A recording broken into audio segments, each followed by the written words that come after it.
میں نے مدرسے سے 3 سال فہم دین کا کورس کیا ہی تھا کہ اماں جان کو میرے نکاح کی فکر لگ گئی، لیکن الحمدللہ یہ فکر زیادہ طویل نہ ہونے پائی اور ایک بہت ہی نیک اور شریف خاندان سے میرا رشتہ آ گیا۔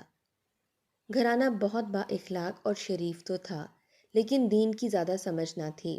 بس میری ہونے والی ایک نند تانیہ، جو میری ہم عمر بھی تھی، اس نے میرے ساتھ ہی عالمہ کا کورس کیا تھا، وہی دین پر پوری طرح عمل کرنے والی تھی۔ باقی گھرانہ بس دین و دنیا کے درمیان میں ہی تھا۔ گھرانے کی خواتین باہر نکلتے ہوئے برقع یا چادر تو لے لیتیں، مگر شرعی پردہ نہیں تھا۔ بہرحال میری اماں جان نے میری ہونے والی ساس صاحبہ سے شرعی پردے کی بات کی تو انہوں نے اجازت تو دی، لیکن کہنے لگیں یہ نہ ہو کہ میری بیٹیاں داماد آئیں تو فاطمہ کمرے میں بند ہو کر بیٹھ جائے۔ میری بیٹی تانیہ بھی پردہ کرتی ہے، لیکن برقعے میں ہی سسرال کے سارے کام کرتی ہے۔ نہیں نہیں، فاطمہ حجاب میں رہتے ہوئے گھر کے سارے ہی کام کرے گی انشاءاللہ۔ ابھی بھی اس کے کزنز آتے ہیں تو برقع پہن کر میرے ساتھ کچن میں لگی رہتی ہے۔ اماں جان نے تسلی دی تو میری ساس صاحبہ کو کچھ تسلی ہوئی اور انہوں نے ہاں کر دی۔ بات پکی ہوئی اور چند ہی دنوں میں اپنے پیارے والدین کے پیارے گھر سے ڈھیر ساری دعاؤں اور نیک تمناؤں کے ساتھ اللہ سبحانہ و تعالیٰ کا نام لے کر اپنے سرتاج محمد سرور حسین کے گھر میں داخل ہوئی۔ پہلے ہی دن مجھے یہ اندازہ ہو گیا کہ میرے شوہر کی جان اپنے گھر والوں میں ہے۔ میں ان کا دل اسی وقت جیت سکوں گی جب میں ان کے ساتھ ساتھ ان کے گھر والوں کا بھی بھرپور خیال رکھوں گی، اور یہ بات ڈھکے چھپے الفاظوں میں خود انہوں نے مجھ سے کہہ بھی دی تھی۔ شروع سے ہی جس کا مجھے ملال تھا وہ یہ تھا کہ میرے شوہر مجھے بالکل وقت نہیں دیتے تھے، بس آفس سے آ کر ایک نظر مسکرا کر ڈال لیتے تھے، لیکن اور کوئی بات چیت نہیں۔ ایسا نہیں تھا کہ انہیں بولنے کی عادت نہیں تھی، بس مجھ سے نہیں بولتے تھے، اپنے گھر والوں سے تو خوب باتیں کرتے۔ یہ بات مجھے دکھ دیتی تو میں فوراً ہی دل میں ان اللہ پڑھ لیا کرتی کہ یہی تو سکھایا ہے میرے آقا صلی اللہ علیہ وآلہ وسلم نے کہ کانٹا بھی چبھ جائے تو ان اللہ و انا الیہ راجعون پڑھ لیں۔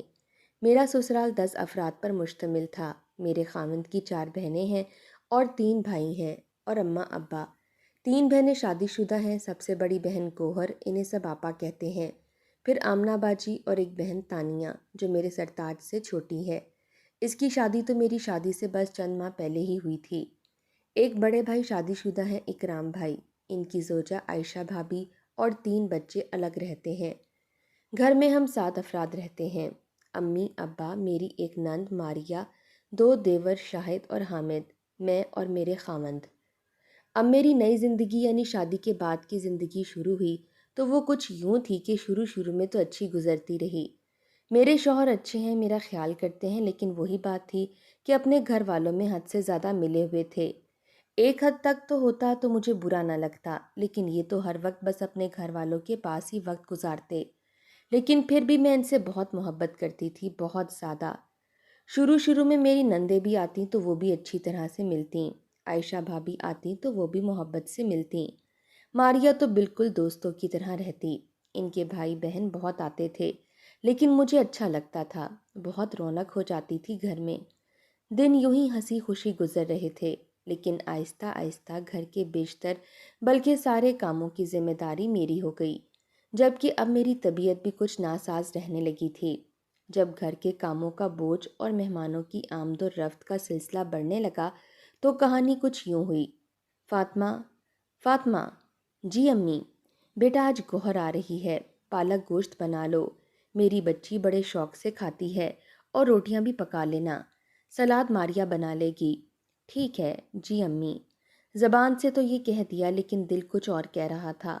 اف، ابھی تو 4 دن پہلے 2 دن رہ کر گئی ہیں، یہ پھر آ رہی ہیں۔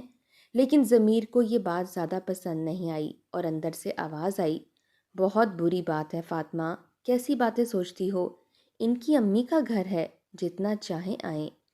میں نے ضمیر کی بات کی تائید کرتے ہوئے لا حول ولا پڑھا اور دل کی بات کو جھٹک کر کاموں میں لگ گئی، اور پھر تھوڑی ہی دیر میں آپا اپنے 2 عدد بیٹوں کے ہمراہ رونق افروز ہوئیں۔ ہیں تو 2 ہی لیکن بلاں کے شریر، پورا گھر سر پر اٹھا لیتے ہیں، پورا دن گھر سمیٹنے میں ہی گزر جاتا ہے۔ بہرحال 2 دن گزار کر آپا اپنے گھر چلی گئیں۔ ابھی سکون کا سانس لیا ہی تھا کہ اگلے ہی دن ساسو ماں کی آواز آئی، فاطمہ بیٹا، تانیہ آ رہی ہے، ایسا کرتے ہیں بریانی بنا لیتے ہیں۔ اچھا امی، یہ کہہ کر میں نے باورچی خانے کی راہ لی اور کام کاج شروع کیے۔ آج میری طبیعت بھی کچھ زیادہ ہی ناساز تھی، اس لیے بڑی مشکل سے کھانا وغیرہ بنایا اور باقی کام سمیٹنے لگی۔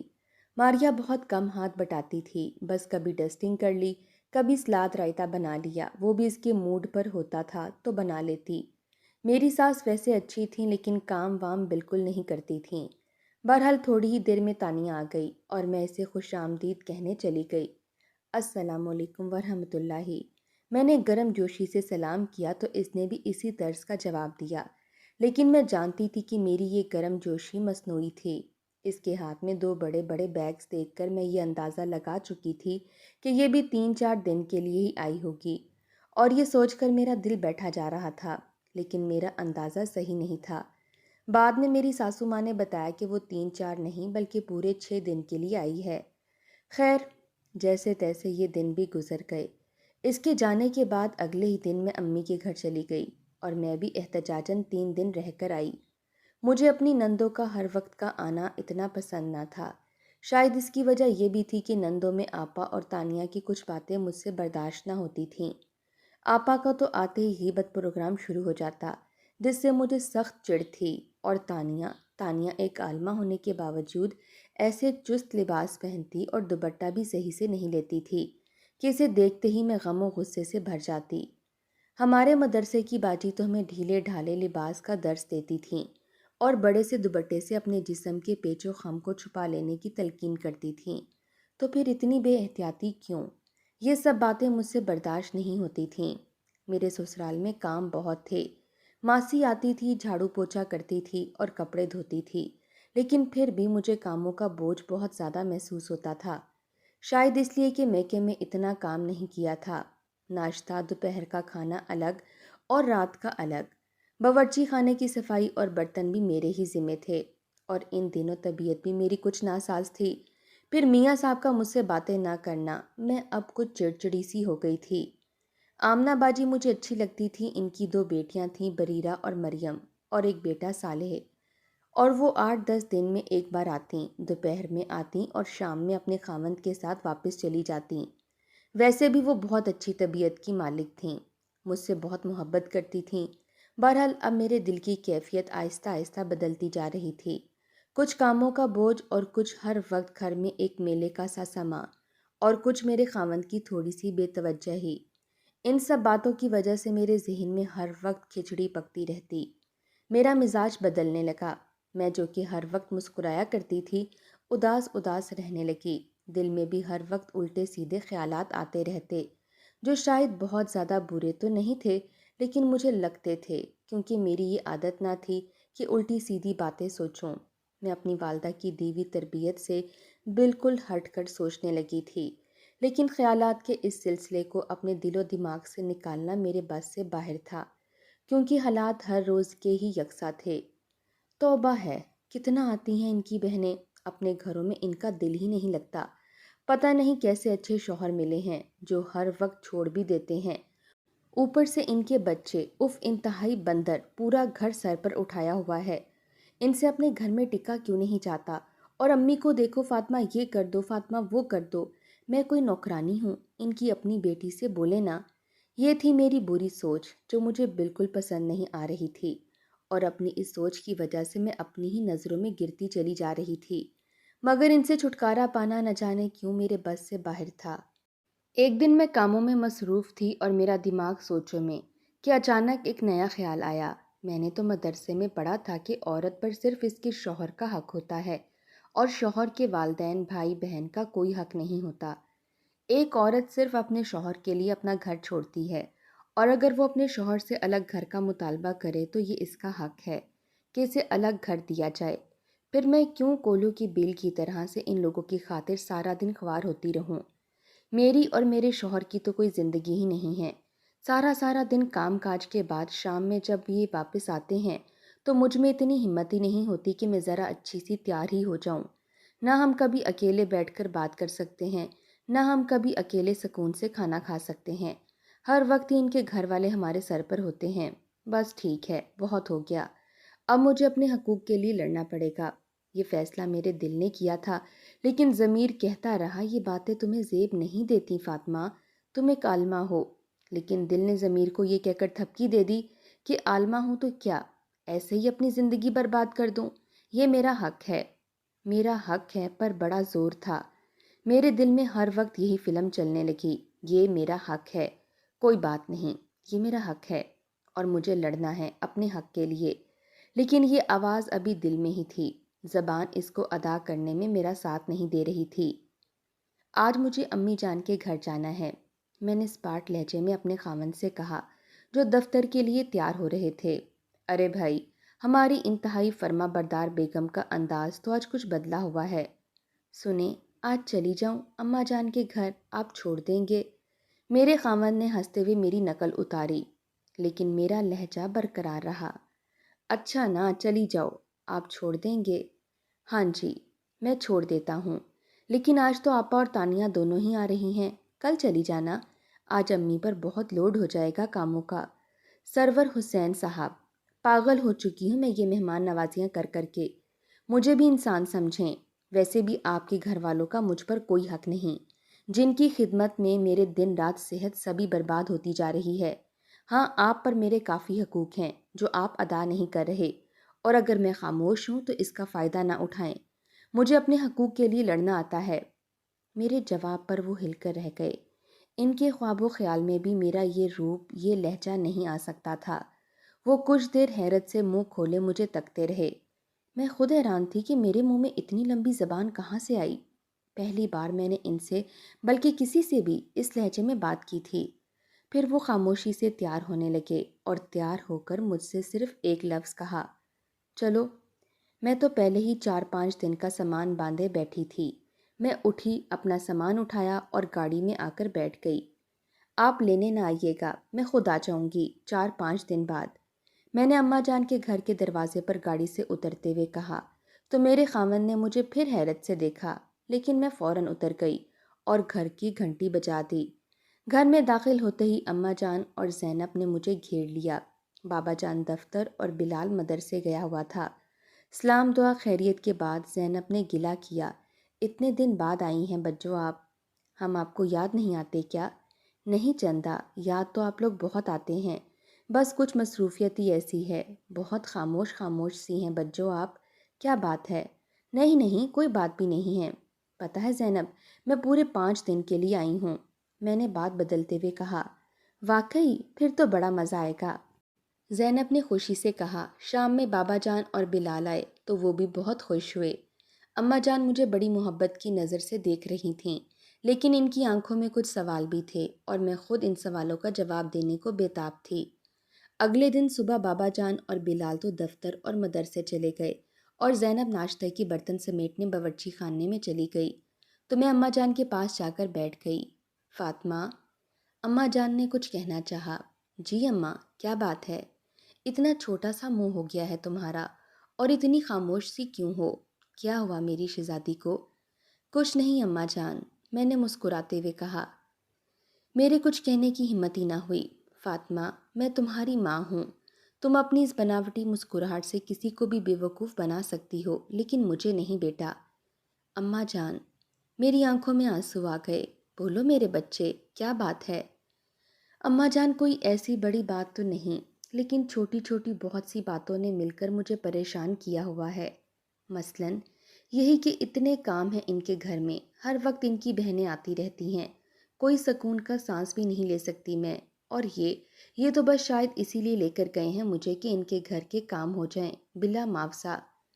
میں نے بلا معاوضہ پر زور دیتے ہوئے کہا، یہی بات ہے یا کوئی اور بھی بات ہے؟ مجھ سے کچھ چھپانا نہیں بیٹے، دعا بھی کروں گی اور کوئی اچھا مشورہ بھی دینے کی کوشش کروں گی میں۔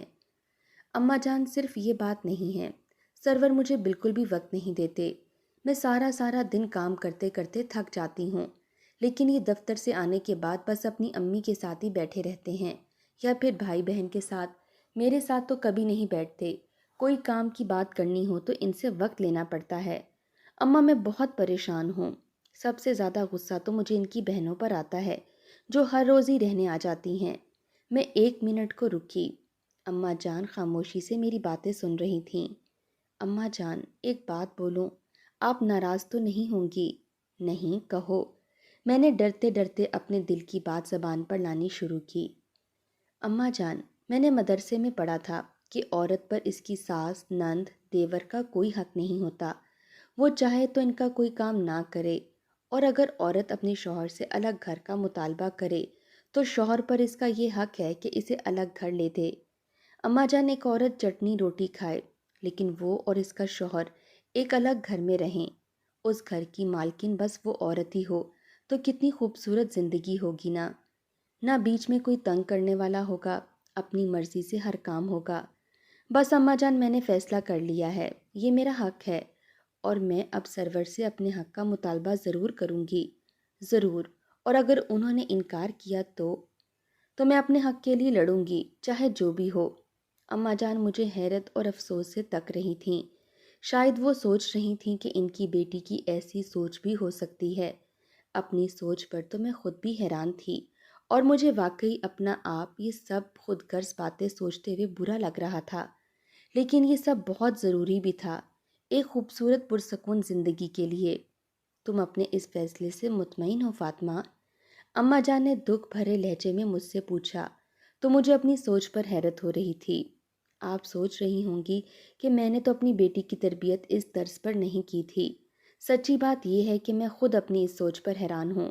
مجھے اندازہ ہے کہ میری یہ سوچ اتنی اچھی نہیں، لیکن اماں، اس وقت میری زندگی بہت کٹھن ہے، اور یہ سب میرا حق بھی ہے، اور مجھے یہ حق میرے اللہ نے دیا ہے۔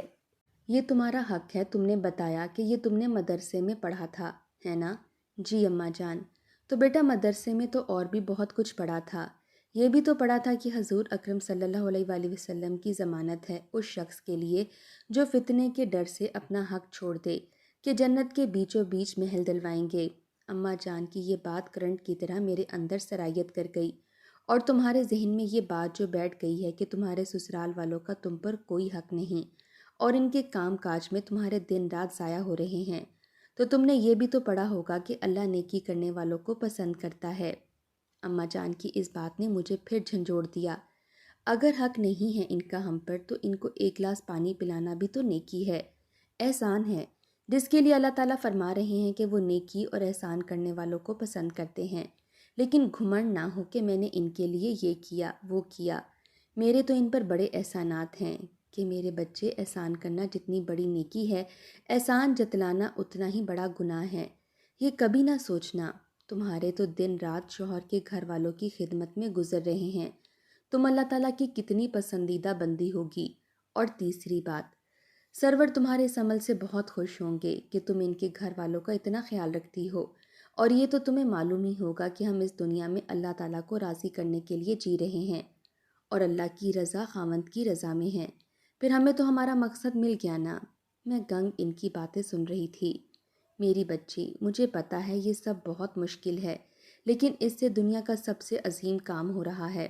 اللہ راضی ہو رہا ہے، نفس راحت مانگتا ہے، آرام و سکون مانگتا ہے، زندگی میں خوشیاں مانگتا ہے، لیکن نفس کو خوش کرنے کے لیے بڑی محنت کرنی پڑے گی، جس میں فتنہ اور فساد بھی ہوگا۔ پھر بھی اس نفس نے خوش نہیں ہونا، وہ اور مانگے گا، اور انسان کی پوری زندگی اس کے اور حصول میں صرف ہو کر رہ جائے گی۔ اس وقت بھی تم بہت محنت کر رہی ہو، لیکن یہ سب بے سود نہیں۔ تمہارا دن رات صحت بیکار میں ضائع نہیں ہو رہے، بلکہ اللہ کی راہ میں لے رہے ہیں۔ جب تم یہ سب کام اللہ تعالیٰ کو راضی کرنے کی نیت سے کرو گی تو پھر یہ سب اتنا مشکل بھی نہیں لگے گا۔ اور یہ بھی تو تم نے ہی مجھے بتایا تھا کہ ایک حدیث کا مفہوم ہے کہ کچھ عورتوں نے آپ صلی اللہ علیہ وآلہ وسلم سے کہا، اے اللہ کے رسول، جہاد کرنے سے مرد تو فضیلت لوٹ لیتے ہیں، ہم عورتوں کے لیے بھی کوئی عمل ہے جس سے جہاد کی فضیلت ہم پا سکیں؟ آپ صلی اللہ علیہ وآلہ وسلم نے فرمایا، ہاں، گھریلو کام کاج میں تمہارا لگنا یہ جہاد کی فضیلت کے برابر ہے۔ تو میری بچی، ہماری زندگیاں تو اللہ تعالیٰ کی امانت ہیں، بہتر یہی ہے کہ انہیں آرام و سکون کے لیے نہیں بلکہ اللہ پاک کو راضی کرنے میں گزار دیا جائے۔ اپنے لیے تو سبھی جیتے ہیں چندہ، اور اپنے حقوق کے لیے تو سبھی لڑتے ہیں، لیکن بلند مرتبہ انسان وہی ہے جو اللہ کے لیے جیے، حقوق اللہ اور حقوق العباد پورے کرنے میں لگا رہے، اور اپنے حقوق پسے پشت ڈال دے۔ مشکل تو ہوتا ہے لیکن پھر ایسا اجر ملے گا، اللہ کے ہاں کی آنکھیں ٹھنڈی ہو جائیں گی انشاءاللہ۔ رہی یہ بات کہ تم تھک جاتی ہو تو اس کا علاج بھی تو بتایا ہے نا آقا نے، کہ 33 بار سبحان اللہ، 33 بار الحمدللہ اور 34 بار اللہ اکبر رات سونے سے پہلے پڑھ لیں۔ جتنا ایمان سے پڑھیں گے اتنی ہی تھکن دور ہوتی چلی جائے گی۔ اور اگر الٹے سیدھے خیالات ستائیں کہ یہ میرا حق ہے اور میں ان کے کام کیوں کروں، اور سرور نے ایسا کر دیا ویسا کر دیا، تو لاحول واللہ پڑھ لیا کرو بیٹا، کہ یہ عرش کے خزانوں میں سے خزانہ ہے اور یہ اس کو ملتا ہے جسے خدا چاہے، ہر کوئی یہ نہیں پڑھ سکتا۔ اماں ایک ہی سانس میں بولتی چلی جا رہی تھیں۔ وہ ایک لمحے کے لیے رکیں، میری طرف دیکھا اور پھر گویا ہوئیں۔ بیٹا سرور ایک اچھا انسان ہے، تم جب کبھی انہیں اچھے موڈ میں دیکھو تو ہلکے پھلکے انداز میں کہہ دیا کرو کہ آپ میرے ساتھ باتیں کیا کریں، مجھے بھی وقت دیا کریں، لیکن انداز میٹھا ہو، کڑوا نہیں۔ کیوں نہیں مانیں گے؟ ضرور مانیں گے انشاءاللہ۔ اور ہر عورت کو چاہیے کہ جو بھی بات اسے شوہر کی پسند نہ ہو تو اچھا موڈ دیکھ کر اچھے سے انداز میں شکوہ کر لے۔ کوئی بھی اچھا انسان ہوگا تو ضرور اپنی عادت بدل لے گا۔ یہ رشتہ زندگی بھر کا رشتہ ہے میرے بچے، اپنے دل میں یہ بات نہیں رکھنی چاہیے۔ بغض پیدا ہو جائے گا، جو بھی کھٹک ہو مل بیٹھ کر اسے حل کرنے کی کوشش کرنی چاہیے۔ لیکن اگر اندازہ ہو کہ میرے کہنے سے شوہر غصہ ہوگا تو پھر دعا کا سہارا لو، بلکہ زندگی کے ہر قدم پر بس اللہ سے ہی دعا مانگنی چاہیے۔ اللہ کو ہی اپنا ساتھی بنا لو، پھر دیکھنا تمہارا مستقبل کتنا خوبصورت اور پرسکون ہو جائے گا انشاءاللہ۔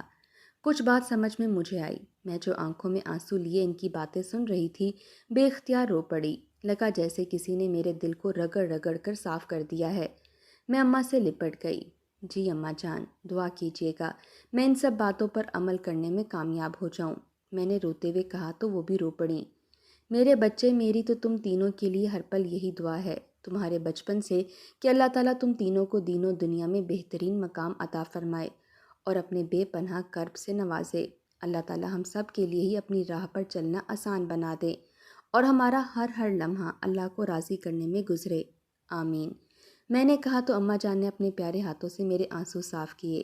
میرے دل کا سارا غبار بہہ چکا تھا، الحمدللہ۔ اب مجھے سرور کے ساتھ اپنائے گئے رویے پر شدید افسوس ہو رہا تھا۔ اماں جان میں آج ہی گھر چلی جاتی ہوں، مگر تم تو 5 دن کے لیے آئی تھی بیٹا۔ اماں جان میں سرور سے ناراض ہو کر آئی تھی۔ اچھا ابھی تو استغفار پڑھ لو اور آئندہ ایسی گندی حرکت نہیں ہونی چاہیے۔ فاطمہ میں تمہیں بہت بلند مقام پر دیکھنا چاہتی ہوں، اور بلند مقام تک پہنچنے کے لیے بہت محنت اور دعا کی ضرورت ہے، سو اپنے رب سے ہر وقت دعا مانگتی رہو، استقامت کی اور بہتر سے بہتر زندگی کی، جو صرف اللہ کی رضا میں صرف ہو، اور محنت کرتی رہو انشاءاللہ۔ بروز حشر بلند مقام پاؤ گی اور وہاں تمہاری سب آرزوئیں اللہ پوری فرمائیں گے انشاءاللہ۔ انشاءاللہ ابا جان شام میں آ جائیں تو ہم تمہیں تمہارے گھر چھوڑ آتے ہیں، تمہاری جنت میں، ٹھیک ہے نا بیٹا؟ جی اماں جان ٹھیک ہے۔ میں ایک بار پھر ان سے لپٹ گئی، اور اب میری زندگی اماں جان کی دعاؤں سے بہت حسین ہو گئی ہے۔ یہ بھی مجھے بہت وقت دیتے ہیں اور میرا بہت خیال رکھتے ہیں، اور میں بھی دل سے ان کے گھر والوں کا خیال رکھتی ہوں۔